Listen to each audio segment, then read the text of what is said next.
In most cases, applicants have to decide which nurse practitioner track they are applying for at the time of application. Deciding on which nurse practitioner track can be very crucial for your career. So in this episode, I'm going to talk about 4 elements you should consider when you are deciding which nurse practitioner track is suitable for you.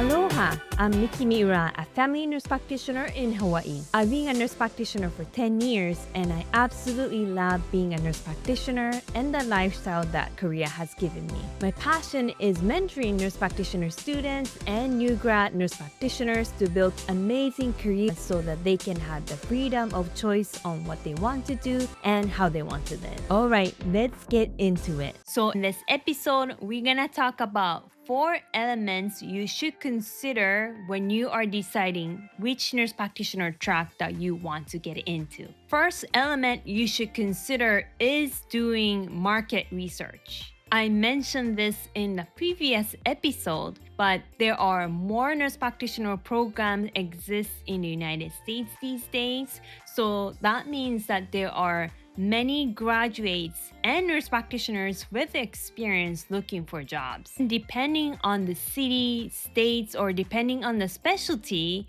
finding jobs as nurse practitioner can be difficult at times.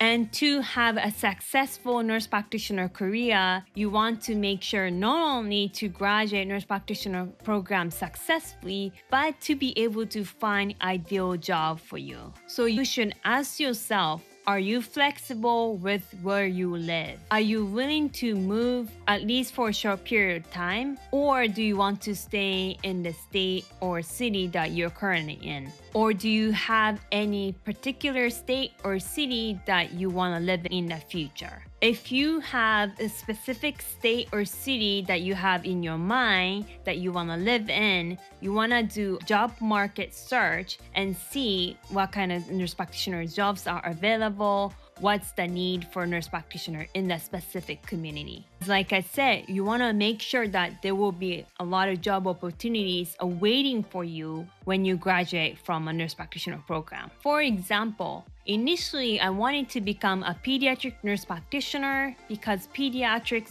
was my passion. I had pediatric nursing background and it was natural for me to get into pediatric nurse practitioner program, which existed in Hawaii at the time. And I also knew that I really want to stay in Hawaii. I didn't want it to move to anywhere else. Now, when I was considering applying for different nurse practitioner programs, I can't remember who told me this, but somebody told me that there are very limited job opportunities for pediatric nurse practitioner in Hawaii at the time. And I am so glad that I got the information because that turned out to be true, at least for that time being. Because I know multiple pediatric nurse practitioners who couldn't find jobs as a clinician, and whether they worked as a faculty and teaching nursing students and nurse practitioner students but not have clinical jobs. Or my friend who was a pediatric nurse practitioner but couldn't find a job and went back to school to become a family nurse practitioner, so she was able to find a job in Hawaii. But anyway, when I was considering of applying for nurse practitioner programs in Hawaii, I got the information and I decided, you know what, I'm gonna go into family nurse practitioner program because with the family certification, I can still see kids. I can still see the pediatric population if I want to. But with the family certification, I have way more job opportunities. So this is the way to go. And I'm so glad that I did. As some of you may know, I ended up going to women's health because my first job was at an OB/GYN office. And I end up loving this specialty, and I've been practicing in women's health for about 11 years. So it all worked out. So if you are particular about where you want to live, where you want to stay, you want to do a job market search and see what kind of nurse practitioner jobs are available in the community.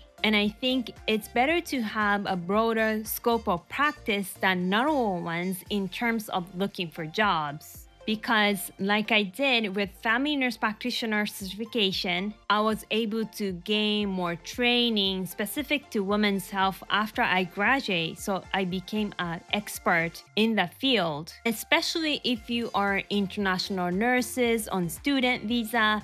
Finding jobs is very critical because you have only 1 year to find an employer who can support you to get work visa or permanent residency through work. So job availability, marketability is so important, particularly for you. Second element to consider is your interest. If you are okay with living anywhere, but you are very enthusiastic about going to dermatology, then you should get into family nurse practitioner program or adult gerontology primary care program. But I will probably suggest family nurse practitioner program because with the family certification, you can also see kids. So wider population you can see, you're more marketable. So you have to choose whether you want to prioritize your clinical interests or where you want to live. If you are, let's say, very much interested in women's health and you also want to stay in Hawaii, it is not impossible for you to find a women's health job in Hawaii. But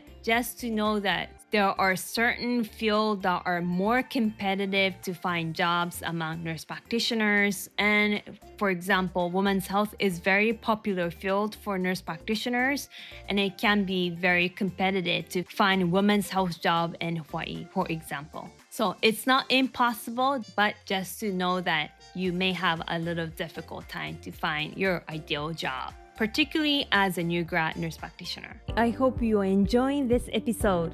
Before we go back, I want to quickly mention that I'm giving a gift to you for listening to this episode.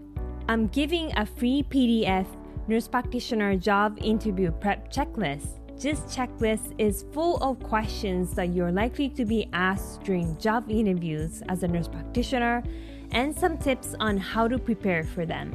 With this downloadable PDF, you can prepare for interviews well so you feel confident and stand out from other candidates to get the job that you really want.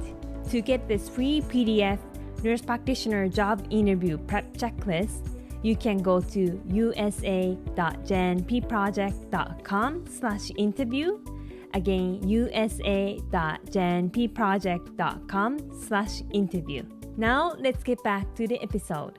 Third element is to get feedback from nurse practitioners in the same nurse practitioner track. If you are interested between family nurse practitioner certification and adult gerontology primary care certification, look for opportunities to talk to nurse practitioners with these certificates and ask about pros and cons of getting certain certifications. For example, if you compare family nurse practitioner certification and adult gerontology primary certification, some may say FNP is better because you are more marketable, because you can see different populations. Others may say adult gerontology primary care certification is better because they can more focus on certain clinical fields and they're not intent to see kids at all, so that works for them. Or if you ask me, I'm very interested in women's health. Should I go into women's health nurse practitioner program or family nurse practitioner program like you did?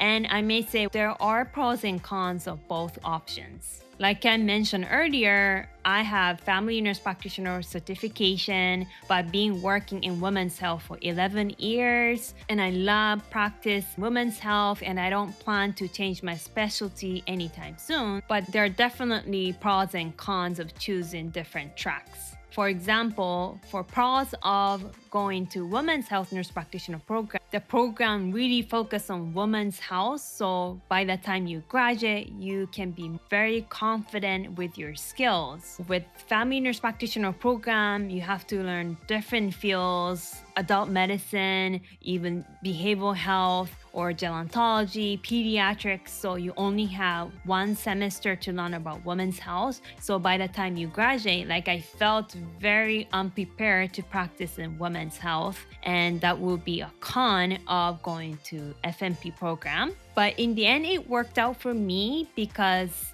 for my first job, I was looking for employer who is aware of my skill level and can teach me even with a lower wage or salary. And I learned so much from my first employer or boss. Through my work experience, I became competent in women's health. So though my FNP program didn't really prepare me well enough to be independent provider in women's health right away after graduation, it did work out for me.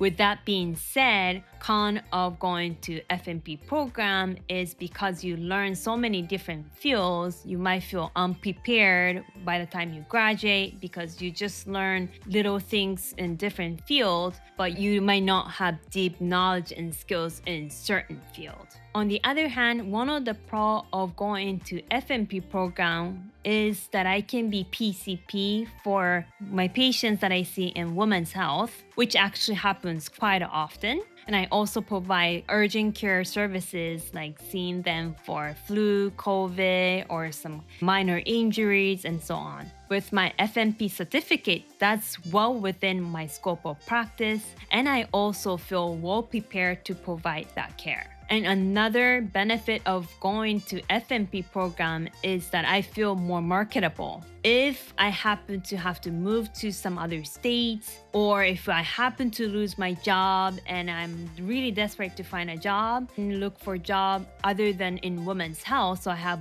more job options and feel more marketable. And in fact, as a side job, I sometimes work at urgent care, and that's because I have family nurse practitioner certificate. So talking to people who have different nurse practitioner certificates really help to see pros and cons of each nurse practitioner track.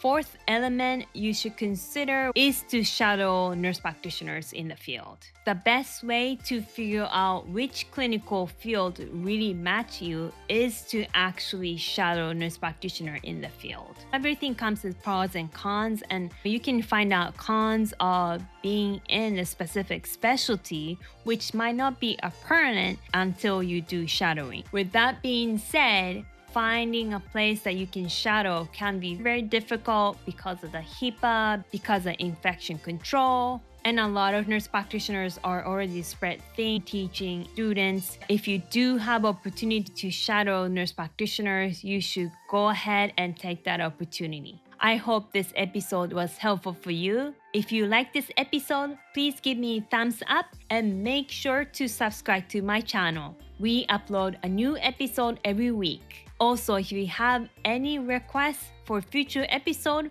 please write down in a comment section. All right, I'll see you in the next episode. Aloha.